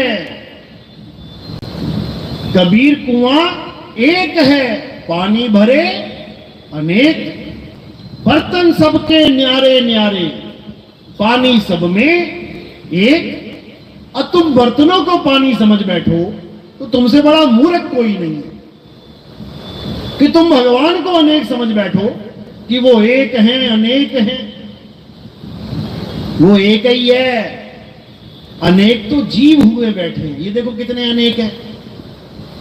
परमात्मा एक है, जीव अनेक हैं। उस एक परमात्मा को जानो, सबका काम बन जाएगा। ईश्वर एक है, जीव अनेक हैं। जीवों को परमात्मा मान लोगे, दिक्कत हो जाएगी। आज जीवों की तो पूजा हो रही है, अलग अलग जीवों की पूजा कर रहा है। कौन? जीव ही जीव की पूजा कर रहा है। बताओ, अरे जीव जीव की पूजा करेगा, बात नहीं बनेगी। जीव पीव की पूजा करे, बहुबंधन में बांधिया एक बेचारा जीव, और केवल छूटे आपने जो न छुड़ाए पीव। तो पीव को जानो ना। पीव को क्यों नहीं जान रहे? तो पीव कौन है? निकलंक अवतार ही पीव है। उसी को आत्मदेव कहते हैं, उसी को परमपिता परमात्मा कहते हैं, उसी को शब्द गुरु कहते हैं। उसी की महिमा गाई गई है हर ग्रंथ में, लेकिन लोग नहीं समझ पाते हैं। और कोई किसी बाबा को मान बैठा है, कोई किसी की बाबा की पूजा कर रहा है।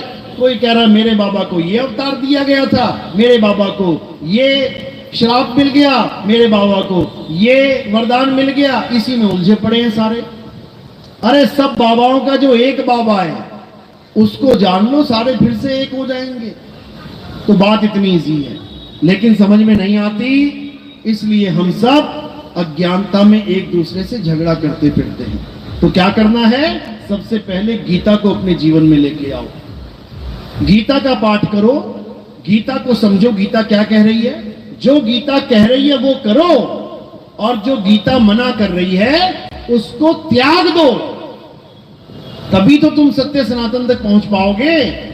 अब गीता कह रही है किसी देवता की पूजा मत करो, किसी पितर की पूजा मत करो, किसी भूतों की, राक्षसों की, चंडालिनी और पता नहीं क्या क्या, इनकी पूजा मत करो, और तुम उसकी पूजा कर रहे हो। इसका मतलब तुम गीता के खिलाफ चल रहे हो, तुम उस ग्रंथ के खिलाफ चल रहे हो जो तुम्हारे धर्म का मुख्य ग्रंथ है। तो कहां तुम्हें मुक्ति मिलेगी, कहां तुम्हें ज्ञान मिलेगा? इसलिए सबसे पहला काम गीता का ज्ञान लेके आओ अपने जीवन में। जब गीता का ज्ञान समझ जाओगे तब समझ लो कि तुम 99% बिल्कुल लायक हो चुके हो उस तत्व ज्ञान को प्राप्त करने के लिए, जिसके लिए तुम्हें गुरु की शरण में जाना पड़ेगा। अध्याय 4 34वां श्लोक उसी तत्वदर्शी संत का जिक्र किया गया है कि अगर असली ज्ञान, सत्य ज्ञान प्राप्त करना है तो तत्वदर्शी संत की शरण में जाओ। वो तुम्हें असत्य यानी शरीर से जुदा करके सत्य यानी आत्मा में रमण करना सिखाएगा। वो तुम्हें बताएगा कि शरीर से अलग होके आत्मा की भक्ति कैसे की जाती है। तब तुम्हारा जो 1% ज्ञान बचा हुआ है वो भी पूर्ण हो जाएगा। तब तुम पूर्ण सत्संगी बनोगे, और वो ज्ञान केवल और केवल गुरु के द्वारा प्राप्त होता है। वो किसी मंदिर में जाके प्राप्त नहीं होता, वो किसी ग्रंथ को पढ़ के प्राप्त नहीं होता। वो गुरु के द्वारा भेद समझा के, भक्ति का भेद बता के, भक्ति विधि समझा के प्राप्ति तक की जानकारी देता है गुरु कि क्या प्राप्त हो रहा है, सही या गलत, उस तक की जानकारी देता है गुरु, तब जाके कल्याण होता है, नहीं तो नहीं होता है, नहीं तो 84 के धक्के होते हैं। बात समझ में आ रही है? किस किस के आ रही है? हाथ खड़ा करो जरा। बहुत अच्छी बात है, क्योंकि यहां तो 100% वाले ही बैठे हैं। कोई ऐसा है जो पहली बार आया है? वो हाथ खड़ा करो जरा। पहली बार, अच्छी बात है, पहली बार वाले भी हैं।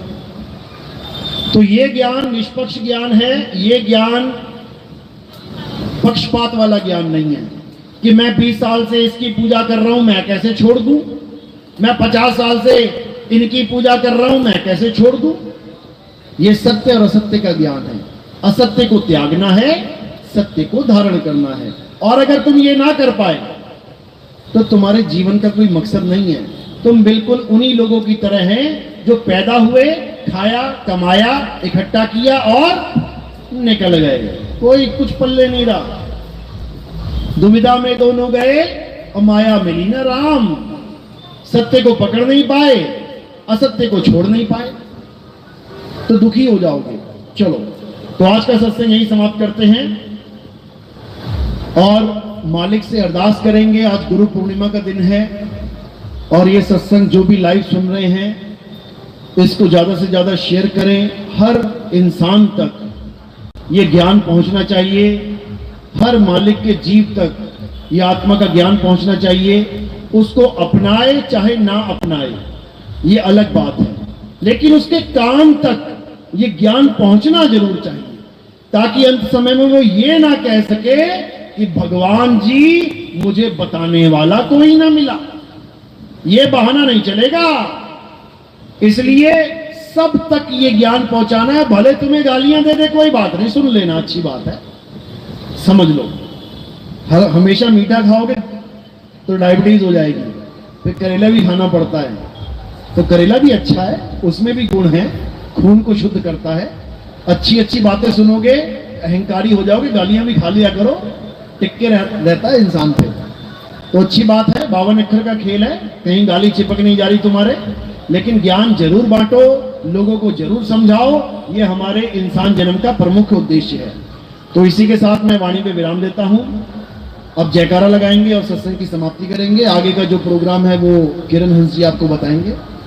बोलिए परम पिता परमात्मा की, सदगुरु बंदी छोड़ कबीर साहेब की, सभी संतों की, सभी भक्तों की, आज के आनंद की, सकल हंस को बंदगी, साहेब बंदगी। सतनाम, जय सतनाम।